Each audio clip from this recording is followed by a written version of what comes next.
Hey, Ty, I don't think he's going to walk anywhere because I cut off his legs and his arms and his head. And I'm going to do the same to you. Welcome back to Tying That Guy. I'm John Wesley Chatham, and next to me is Franck. He just had a roto-rooter on his pee hole. And he's doing all right. He's recovering. We're sending him our wishes. Get well soon. We love you, buddy. You know, you tell people that, they're going to believe it. They're going to think that shit is true. That's the fucking point. We tell the truth. We bear all on this thing. We don't do anything. You're doing good, for context, we were just talking about fucked up stuff we've heard that happens in the Navy. I was never in the Navy. One of us was in the Navy, and it wasn't me. Oh, what happens at sea stays at sea. I'm excited. And by the way, I'm sorry I screamed in everybody's ear. I don't know why you tune in. I'm so annoying when I do the welcome back. I mean, it's like, I just picture, and I know I've said this before and I'm going to say it again, but I just picture like, you know, one of our great heroes like Kurt Russell or Steven Spielberg is like going and like, oh fuck, they're going to talk about Close Encounters of the Third Kind. And I'm like, welcome back. And they're like, fuck this guy. And then turn the thing off. You know what I'm saying? I'm sure that has happened. Yeah, sure. When I meet Steven Spielberg, I'm going to ask, and I bet he's going to say that's exactly what happened. Right. He is a big listener of the podcast, though. That's why I throw him a shout out. He gets flattered when we throw him a shout out on the podcast. See, that's why Harrison Ford didn't talk to you when you met him. It's not because you were weird and awkward. It was because he's like, there's that idiot from that podcast. I'm not going to talk to that dipshit. Well, you know what's funny is it matches our theory because we have won the Podcast Academy Award for the beginning of time and the end of time. So even though it's before we shot the podcast, Harrison Ford was a huge fan of the podcast, which is pretty exciting. What are we talking about today, Ty? Well, I mean, it's Rutger Hauer Day. We're going to talk about Rutger Hauer. And man, a little Jennifer Jason Leigh, too. I mean, he's pretty good. We're talking about The Hitcher. I have a prediction, and this makes me sad because you're my good pal, but I think we're going to disagree a little bit today. Really?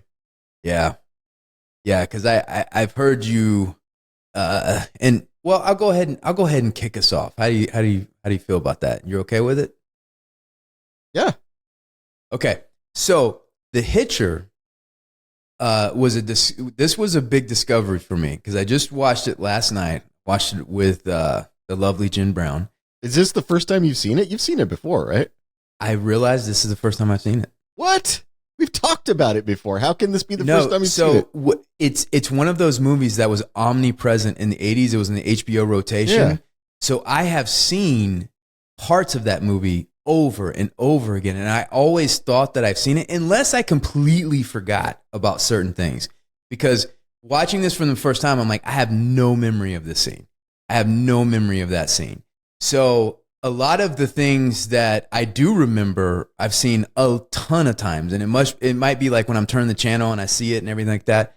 But my understanding of this movie, like my image of what this movie was that it was not a very good B-80s movie and had wonderful performances and wonderful moments, right? Yeah. And then I went and read the reviews, and particularly Roger Ebert's review, he said it was not a good review. He was very down on it. Yeah. And reprehensible, I think was the word he used.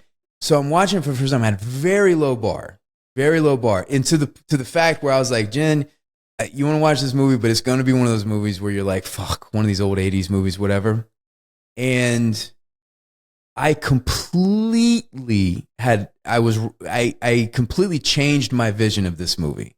I fucking loved this movie.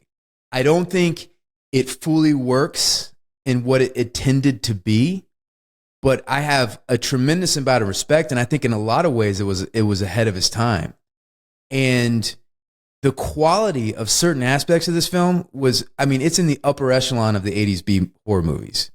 So, you know what? Everybody knows, I've talked about it, I'm a massive fan of The Twilight Zone.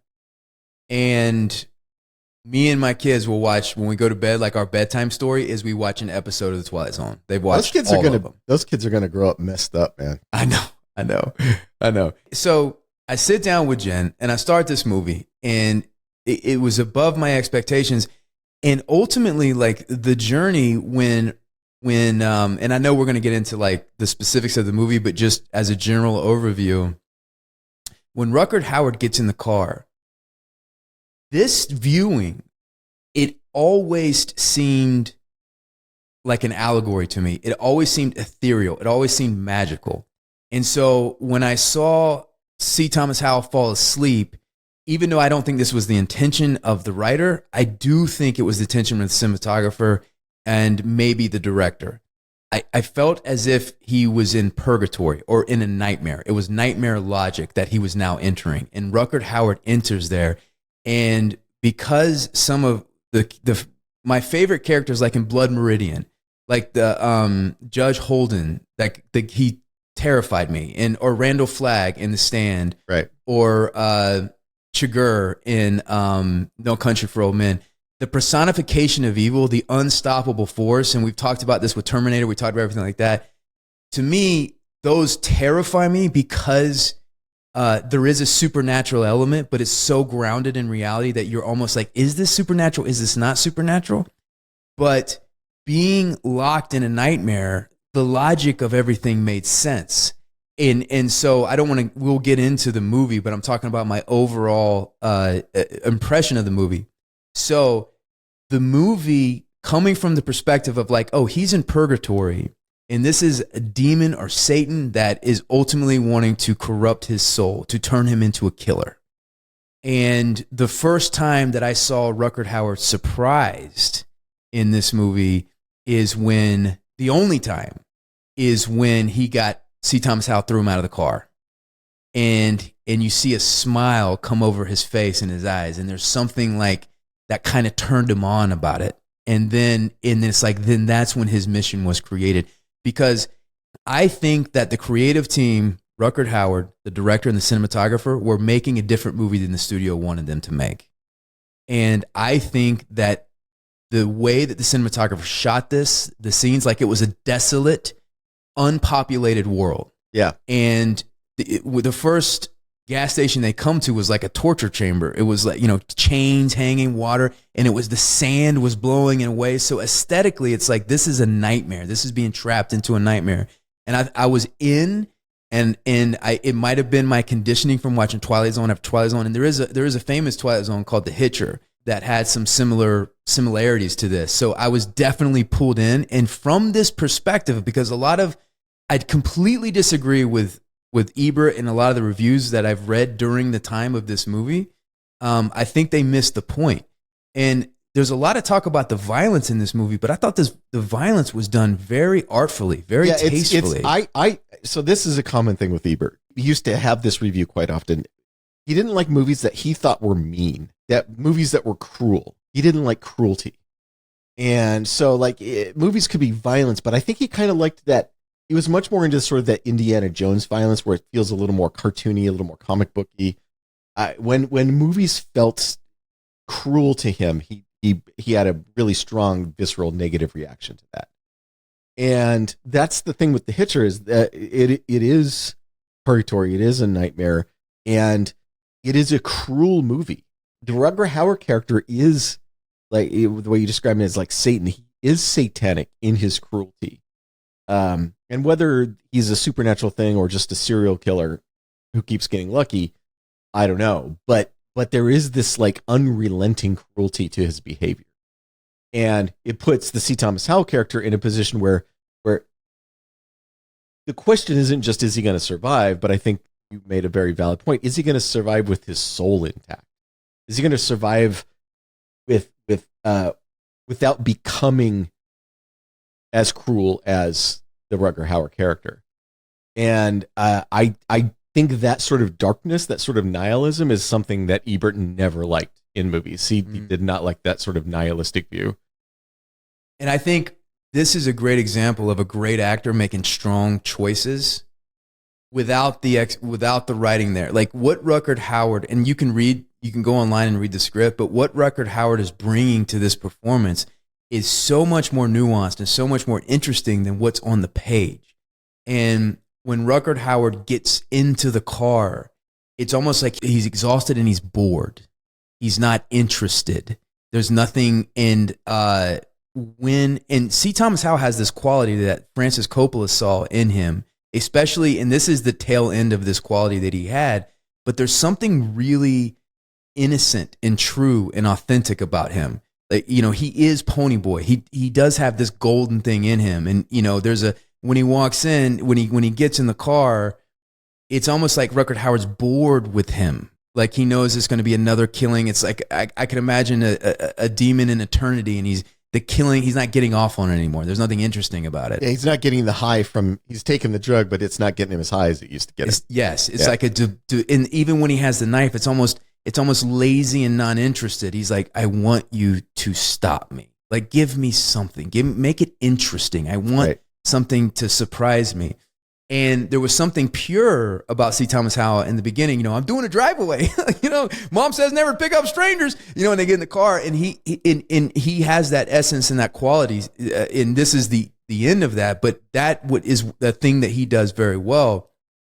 And so, in that initial, when they're getting to know each other, Rutger Hauer becomes more and more interested, and you see the way that he looks at him.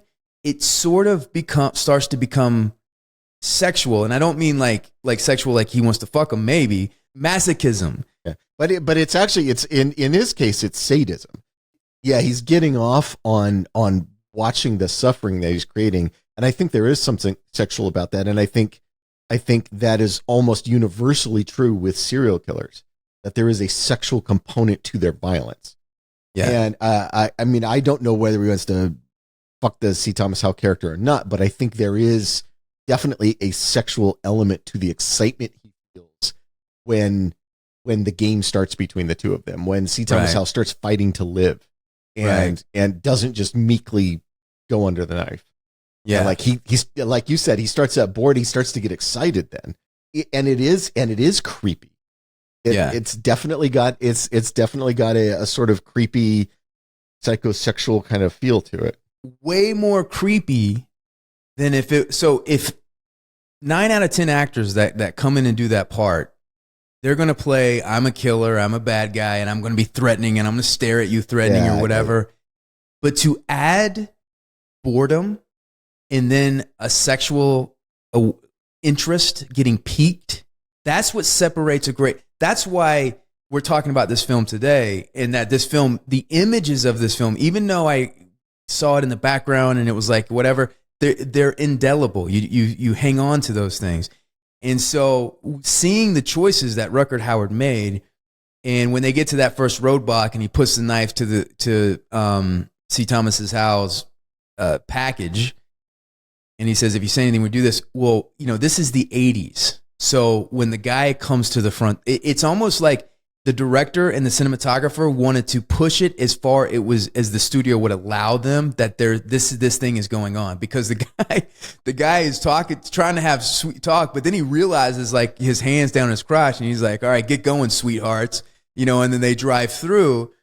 And so all of these interesting choices that are happening, and I don't want to jump to this moment, but when C. Thomas Howell pushes him out of the car, and he rolls to a stop and he looks up, it's the first and only moment that he's surprised, and he's no longer bored. Right. And now he has a spark and an interest in his eyes, and he smiles, and now he has his mission before him. Yeah.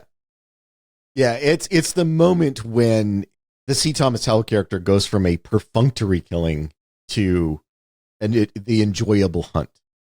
You know, you see him go, oh, I'm going to hunt this guy now. This is going to be fun. Yeah. And I'm going to systematically just eat his innocence. I'm going to destroy, because what he does at this point is he torments him and then keeps knocking out support structures. Yeah. So yeah, he takes away all the safety of it. Everything you think of as, I would do this to be safe, he finds a way to destroy that.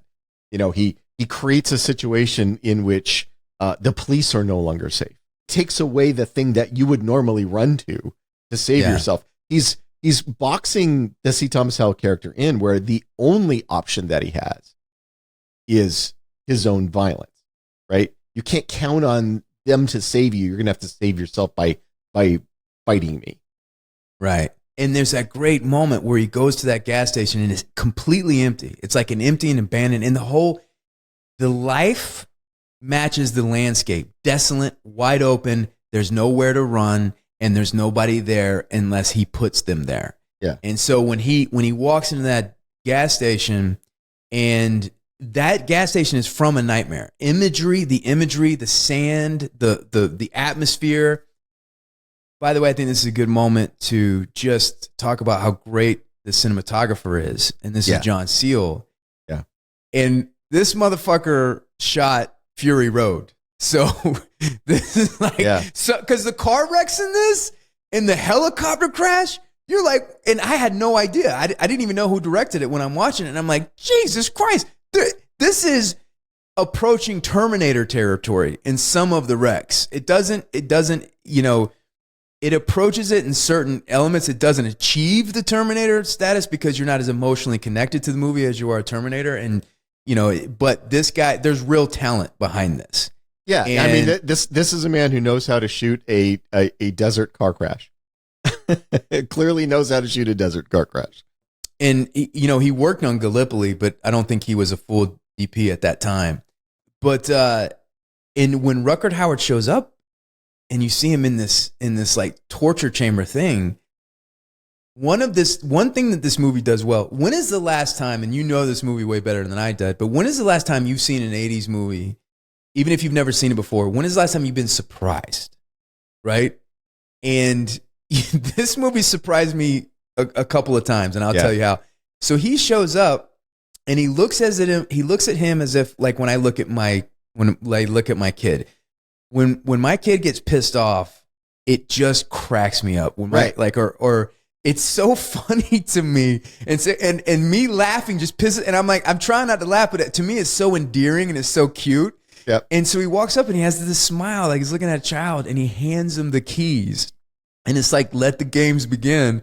And so now I'm like, how is this playing? Like, where is this going? How is this playing? So the mystery, first you have the suspense of this guy. He knows he's a serial killer. He told him within 2 minutes that he's a serial killer. And then the mystery of, like, what is he going to do to him now? Right. Yeah. Well, ultimately, what is his game? Yeah. Because clearly it's not just to kill him, because he could have done that multiple times. So clearly he wants something beyond that, but the C. Thomas Howell character doesn't know what that is, and because of that, we the audience don't know what that is. So we get to experience it with him. The sort of mounting terror of the situation, the mounting hopelessness, because I think ultimately what the Rutger Hauer character is trying to generate, and I think the C. Thomas Howell character's name is like Jim, right? What he's trying to generate for Jim is hopelessness. That he every time he thinks he has an avenue out, every time he thinks he has an escape route, Rutger Hauer takes it away from him. Because it's like, it's the cruelty of the cat pulling the leg off the grasshopper, right? It's like, jump all you want, you're just going to jump in a circle around me, and I'm just going to sit here and smile at you while you do it. Mm-hmm. And that's what he's doing to it. It is, and I think it's that cruelty that Roger Ebert responded to so negatively, because I think if he had just been like, "Hi, I'm a murderer," and he tried to stab him and he ran away, and then he's just chasing him, trying to stab him, then we're just in slasher territory. Then it's just Jason Voorhees or Michael Myers or whatever. And I think then you don't get the negative review from Ebert. I think this is so far beyond that in the cruelty, where I'm not just going to hurt you. I'm going to taunt you. I'm going to make you hopeless. I'm going to take away everything that you try to do. I'm going to take away all the safety avenues.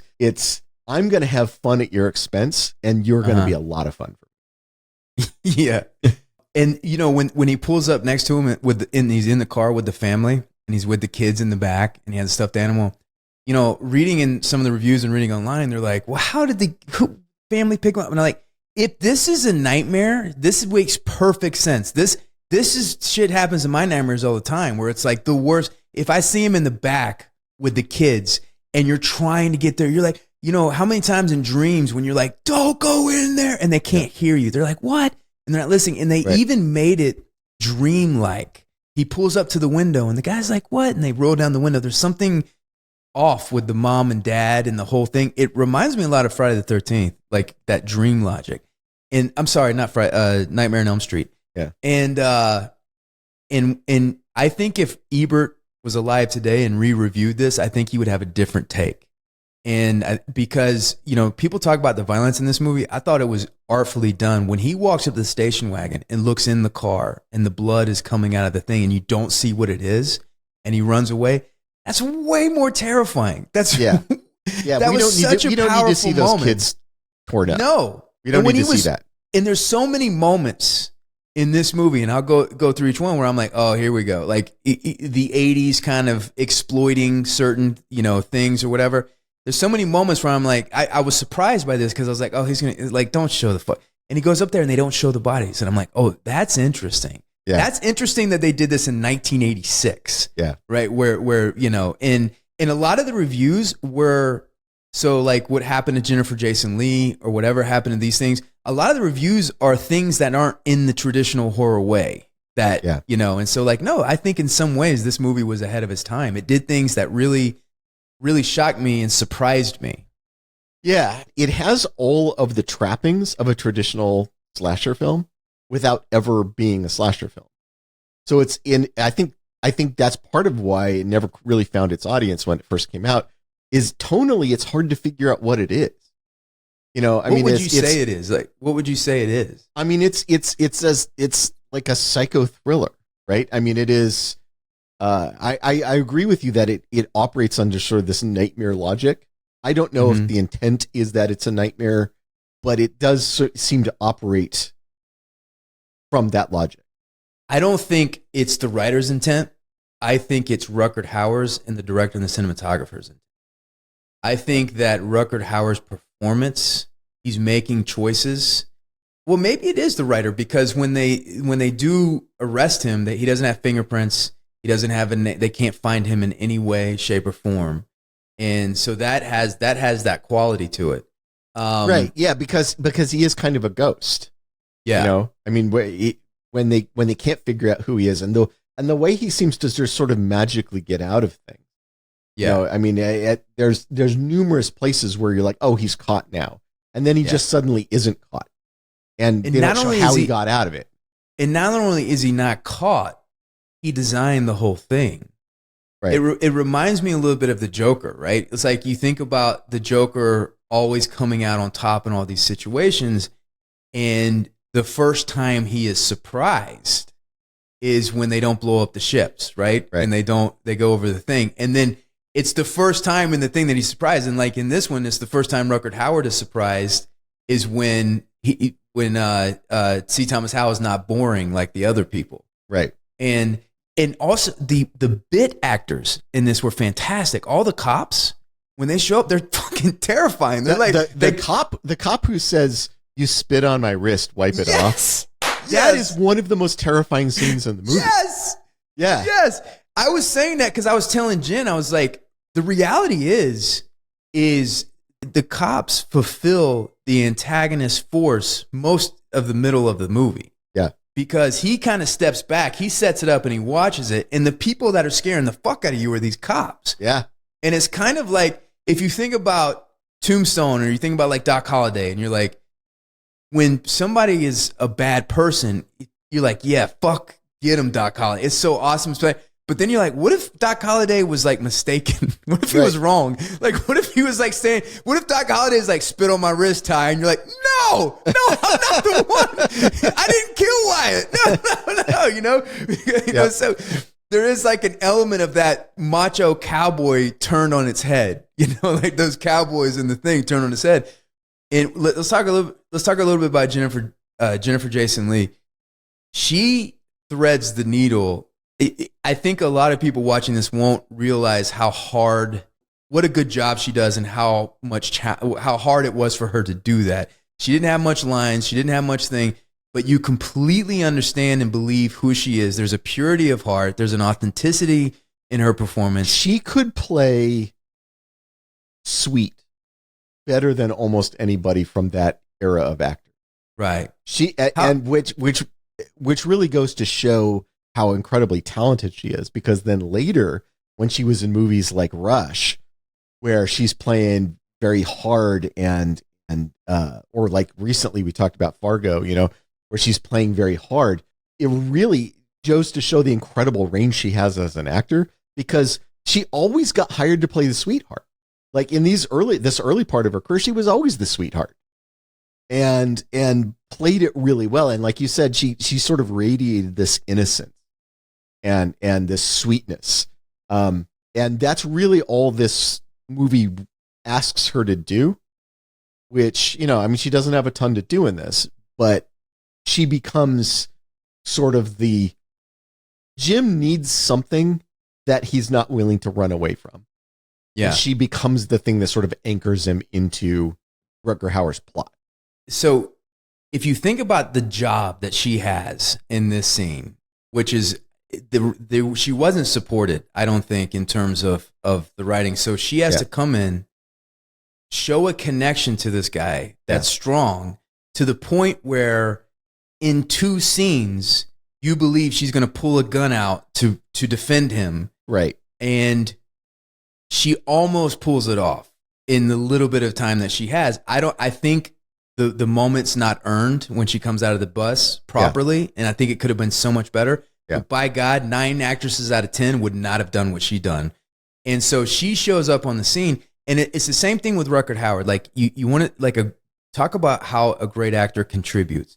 9 times out of 10, they even remade this movie, and there's another really good actor in that. Yeah. But Rutger Hauer creates this. He makes all these choices in this story that's you can't take your eyes off of him, because he's telling his information without exposition. This is some kind of a dark lord who is playing, the whole world is his playground. And so Jennifer Jason Leigh, when she first sees C. Thomas Howell, when she stops and so what she makes a choice in the lines, it's like, hey, we're closed, right? So an actress is like, we're closed, and then, okay, come on in, right? Her choice is, we're closed, I see him, I stop, I change my tone. Okay, maybe just this once, open the door. Now you're like, oh, this really got his attention, or that really got her attention, and there's obviously a strong connection there. And then this only works with C. Thomas Howell because he has this innocence where you see him, and the cop was like, this guy is not a killer. So she sees him, she connects to him, and she mentions that she has a brother. And so the brother's probably similar in age. He probably reminds her of the brother a little bit, because there has to be a reason that she's going to risk her life for him later. She's got to truly believe that he's innocent and that this thing is wrong. So when she's talking to him about her family, now 9 times out of 10, an actress is going to tell them about the family. It's going to be exposition and everything like that. But when you see how she brings his food and says how caring it is, and then she's connecting with him in the story and seeing how he responds, and then she notices him in the thing. She's paying attention to him and she's noticing him. So you're seeing a relationship build out of the scene that's not really supported by the writing. So by the scene's over, you're like, you fully understood it. Are building this almost on their own. Yeah, because the writing is not, like you said, it's the writing isn't there for it. Yeah. And I think it's even more her than C. Thomas Howell. I think C. Thomas Howell is locked in his own terror at that point.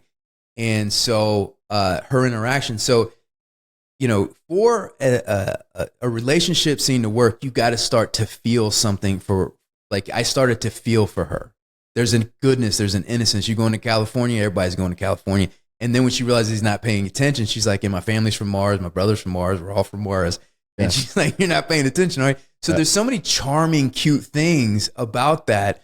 And when she leaves, in the image, you and I will not be talking about this movie. This image is one of the major contributing factors to this movie being so that pops, right? Because this is the one thing that everybody remembers. He's eating the fries, and then he picks up a finger and he looks down at the finger and he drops it, right? There's something about that. If you say the Hitcher, and everybody immediately goes, "Is that when he ate the finger?" Or like had the thing. So when you have something like that really grabs somebody visually, that's what keeps that movie hanging on. Those sort of things, those sort of moments. Yeah, agreed. That is one of the shock moments, because a good horror movie, and The Hitcher is a horror movie. At its heart, it is a horror movie. It's a nightmare. That it's this, like you said, it's this nightmare landscape that the character's moving through. And a great horror movie needs some shock moments. That's one of them. What happens to the Jennifer Jason Leigh character is one of them. That moment, I mean, this is toward the end now, but that moment when the back of the ambulance opens and Rutger Hauer's standing there is one of those shock moments where you're like, what the fuck? Like, there's not a lot. I mean, it's not a movie with jump scares, which I appreciate about it, right? Because, I'm so fucking tired of jump scares. But it has a few moments of genuine shock where the plot takes a big left turn and you were expecting it to go right. And that finger is one of them. And it also, again, it's that nightmare thing. Like, how did he do that? Like, it doesn't make sense. There's no logical way that he went and cut somebody's fingers off and put it in the fries and nobody noticed until he was in the fries and then there's a finger. Like, that doesn't make any sense. But in the nightmare logic of this movie, it makes perfect sense. I 100% agree. How unnormal it is what makes it interesting. Yeah. What makes it spooky, right?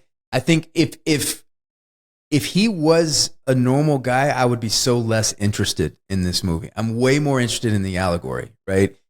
I think that they should have stayed together at this point. I think parting ways with her and then coming back later, they didn't properly build the relationship to earn the moments at the end, especially the big moment. Yeah. Even though I do think it's a really intriguing scene when the cops come. So now it's like, he's got this crazy motherfucker that's torturing him, he's killing everybody around him. Now these cops think he's the fucking one killing all these people. They come and here is a nightmare. You show up and you're like, call my brother, call the thing. And the phone rings and rings and rings. Like, I've had these nightmares. And they put his ass in jail, wakes up the next morning. The jail cell opens. He walks out and then a great moment. This is a great, like, I would steal this moment. For a friendship basement, we're going to steal this moment. When he's walking and the dog just casually walks in front, stops, turns and looks at him, and then casually walks by.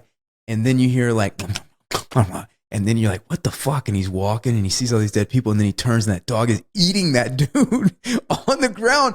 And now you're like, what? Because as soon as the cops come and get him, you're like, okay, the only thing I'm worried about now is him going. But now you're like, there's no boundaries for this guy. No. He's omnipresent. He's super powerful. And there's nowhere to hide. There's nowhere to run. It is. And you may, I can't remember if you said this already. You may have already said this, but there is an element of Anton Chigurh to him. Yes, I did say it, yeah. Yeah, where it's an elemental evil that doesn't seem to operate by the same rules everyone else operates by. And because of that, it's terrifying. Like we expect things to behave a certain way, expect things to happen in a certain order. And then you have these characters that just seem to not have to follow those rules or operate in those ways. And so, do I believe that some random psycho killer could take out a whole police station full of cops without making enough noise to wake up C. Thomas Howell? No, I don't believe that. But in this movie, I believe it. Like, yes. Like if Anton Chigurh had walked out, right. I would have believed it. I'd be like, yeah, oh yeah, that guy could totally do that. Right. Well, he did it in No Country for Old Men when he choked the guy with the handcuffs. Right. And there's something about like Chigurh. So Chigurh is my favorite part of one of my favorite movies. Yeah. And that's No Country for Old Men. And to me, he fascinates me. And so when they're taking him to jail, there's no registering that, oh, they got me, I'm going. It's like he's in complete control. And then when it's time to kill him, he fucking kills him. And he's sitting there with a blank face, like staring up at the wall. And so this kind of, it's like Munch from Fargo. Another way this movie surprised me when he ends up getting on a bus and he finds her there, which I think works because it set it up. She takes the bus every day. And there's that moment where he fucking grabs her and throws her in the bathroom. And the guy that's reading and he looks and he sees it. And then he just goes back to reading this magazine. And you're like, this is the fucking 80s, man. He's probably like, I just beating up with this girl, his old lady, whatever. It's like, there's no way. But then, the cops come. I don't think it was properly motivated for her to do what she did. I don't think it was earned. No, it wasn't. But we talked about how wonderful that scene is when he's like, you spit on my wrist, wipe it off. And you're like, he's going to fucking kill him. And then she comes in and does that. But when they get to a hotel room, this is when I'm like, oh, here we go. Here's the 80s. You got to show some, boobs. You got to have the sex scene. And I'm not a prude. I'm not against a raunchy scene, but it has to work for the movie. Right. And I was like, oh, here we go into this. And I was like, this does not work. I don't think that it's been set up. I don't think they know each other well enough. And there's a fucking killer killing them. They did not going to work. And she just pulled a gun on some cops. She's not going to be horny right now. Yes.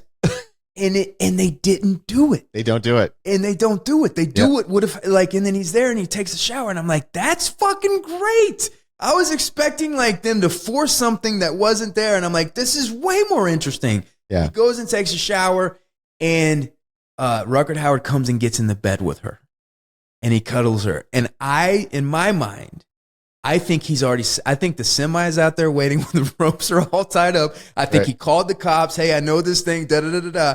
He walks in. He plays with her a little bit to fuck with her. He puts. So I'm not even going to get there yet. So then when he comes out and he takes her, I'm like, where are we going to go here? I have zero memory of any of this. Right. He walks out. The cops come. Right. This is the first defying expectation, which is interesting to me. The cops come and they go, are you Jim Halsey? And he's like, yeah. They go, come with me. Their tone and demeanor is completely different. Right. And you're like, oh, what the fuck is going on? Where's this going?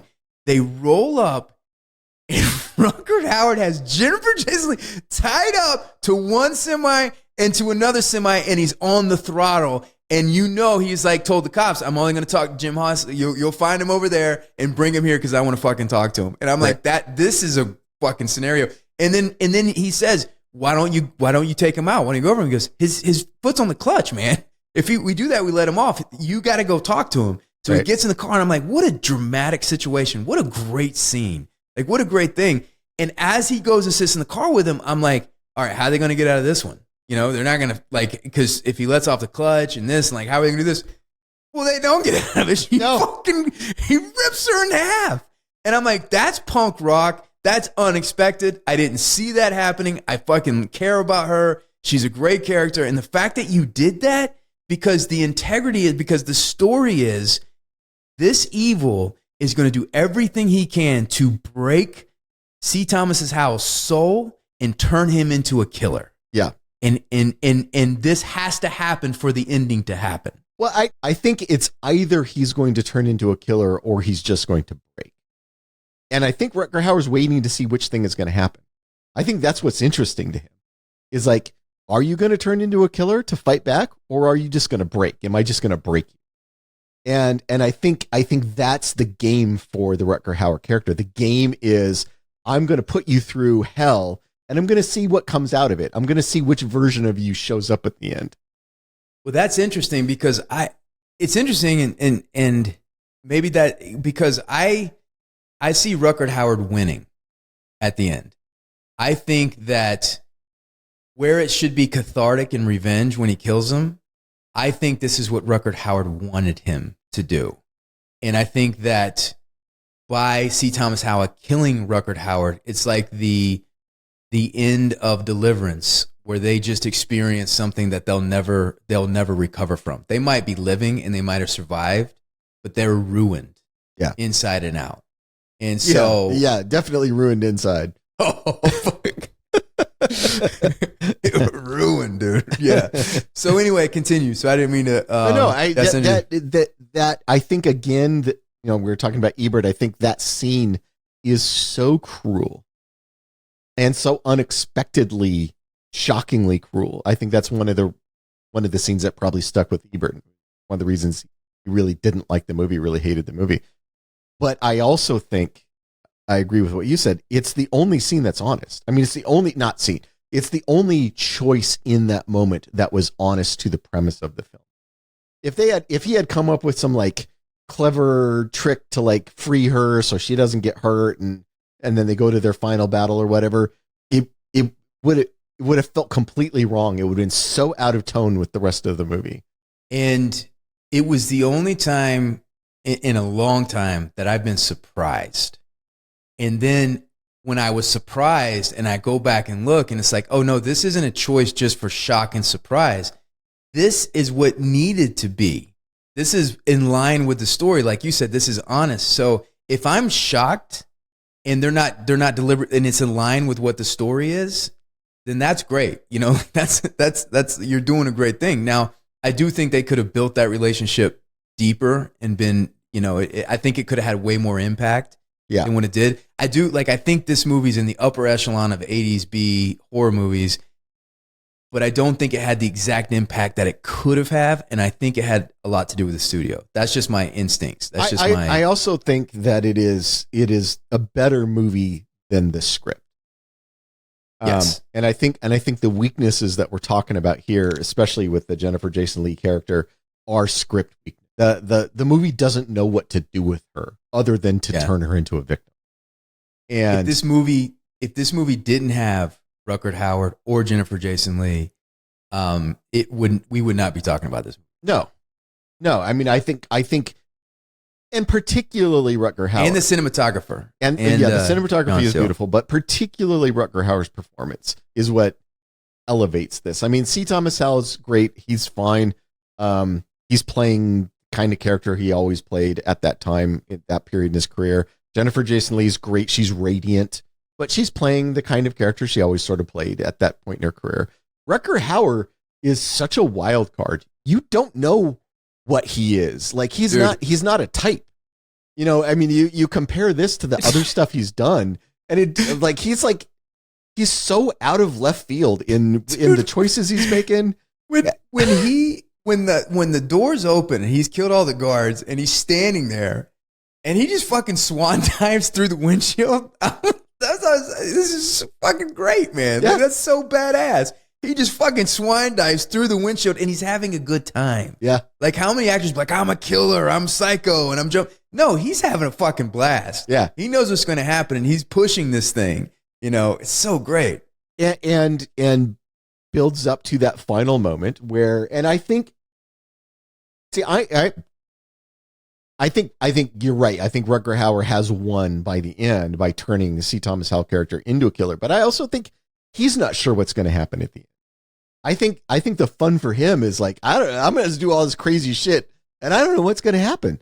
And when C. Thomas Howell pulls out when he gets the shotgun and unloads on him, I mean, I think in that moment he's a little surprised. I think he's like, oh, interesting. I didn't think you had it in you. Look at you. Look at you. You know? Yeah. But before we can't leave this without talking about the best scene in the movie when C. Thomas Howell is like all is lost, his hands in his eyes, and he's closing. And Rutger Hauer just gets in the booth next to him and he opens it up and Rutger Hauer's there. He's so compelling in that scene. And he points the gun underneath the table and he's like, oh, like, and he goes and looks underneath and he's like, it's unloaded. And you see that? And he's like, pull the boom. And he's pulling he just fucks with him so hard in that scene. And then what is that about putting the pennies on the eyes? I know Rutger Hauer, the actor that he is, I know he understood why he's doing that. Yeah. But it's so compelling. Who makes those choices? And I know that was a Rutger Hauer choice. And you can read interviews about Blade Runner. You read, like, he's very hands-on. Like that Tears in the Rain, I've seen things or whatever. That's all him. And so, like, I know he was like, just keep rolling. I'm going to do something. They're like, all right. And he fucking pulls him up. He licks these pennies and he puts them on his eye. It's just fucking like such a great choice. It's so creepy. Yeah. But he's a world-class fucking actor. Anyway, well, I guess we did see this eye to eye on this movie. I thought you said you thought it was a bad movie. No, I think it is a B movie elevated. It's not a great script. It's elevated by how beautifully it's shot and by a couple of really stellar performances. The movie's not done any favors by its script, but yeah, it finds a way to be better than that. Even though Eric Red wrote one of our favorite vampire movies. all time. Yeah, no, I'm not saying he's a bad writer. I know. I mean, this script I think didn't work 100%. That doesn't mean he's a bad writer. I mean, everybody's written scripts that they wish they could get back and take another pass on. And on top of that, I don't know the level of I mean, I hear what you're saying about studio interference. I don't know the level of studio interference. I don't, because when you write a script, what actually winds up in movie theaters can be very close to what you wrote, or it can be completely different from what you wrote. So I mean, I don't know how much their meddling with the story process perverted what his intention was. I don't know. Well, they cut out over an hour of the movie. I think that Robert Harmon, I think he's talented. There's talent in this movie. Yeah. And I don't think he fully recovered because the reviews were so vicious, but he did end up on top because you know who he works with now. I'm going to give you a hint.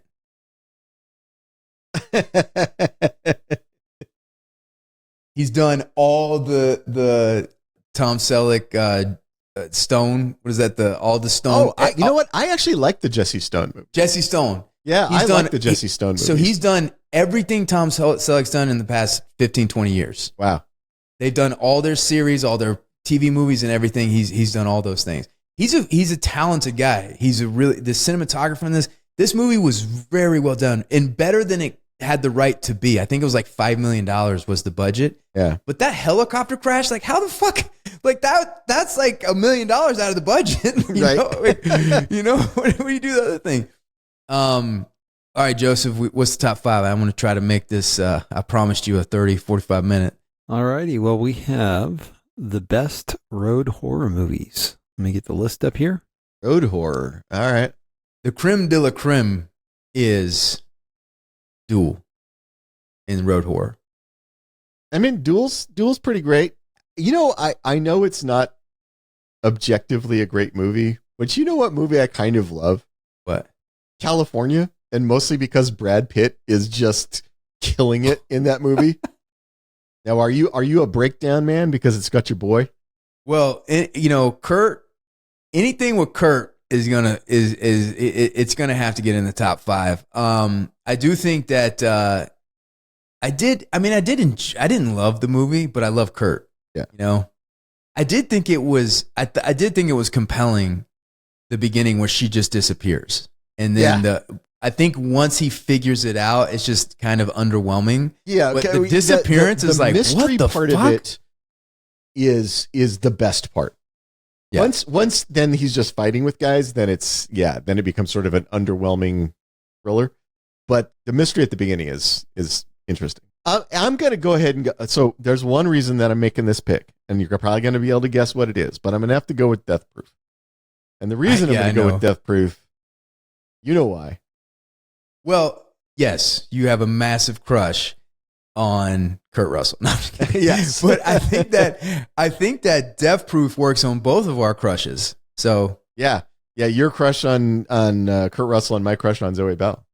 And there's just something about the end of that when the three girls are kicking the shit out of Kurt Russell that I just really enjoy. Do we have 5? Yeah, we do have 5, unless you want to move Breakdown out of there since the Kurt Russell quota. Are you Dust to Dawn fan? I mean, there are many things about Dust Till Dawn that I enjoy, and most of those things are Salma Hayek. Ooh, but yeah, I mean, I can watch Dust Till Dawn. It's super schlocky, but I enjoy it. So I really like Wolf Creek. I really enjoy. Wolf Creek is great. Wolf Creek is a fantastic movie. So switch that with Breakdown because we got the Kurt Russell quota. Yeah, Wolf Creek is legit terrifying. Yeah. Cool. Thank you guys for hanging out. This was fun. Please like and subscribe. And hope you guys go see Hitcher. I think it's still in theaters. Ty and I are like locked in the past. Even if we try to do something that's current, even if we try to do Shogun, it's like way behind the 8 ball. It's like, but Ty did see, what was that you saw recently? I saw the first 2 episodes of Fallout. Fallout. He saw the first 2 episodes of Fallout. Is that something we're gonna do? Maybe are we gonna try to be? I thought the first episode was fantastic. I thought they nailed the tone. I thought the second episode was kind of terrible. So I'm not sure. Really? Yeah, I'm not sure. How did it take such a hard turn? I don't know. It did though. It's yeah. So I'm curious. Is it salvageable? I don't know. I'm gonna go ahead and watch the 3rd episode and see if the 2nd episode was just sort of like an outlier. So I'm kind of bummed. I was really hoping Fallout would be good. I'm gonna watch the 3rd one, see if it sort of makes a comeback for me. But yeah, after the really cool pilot, the 2nd episode was really disappointing. Okay, well, maybe not. Or maybe we'll just do the pilot of Fallout. All right. Say goodbye, Ty. Goodbye, Ty.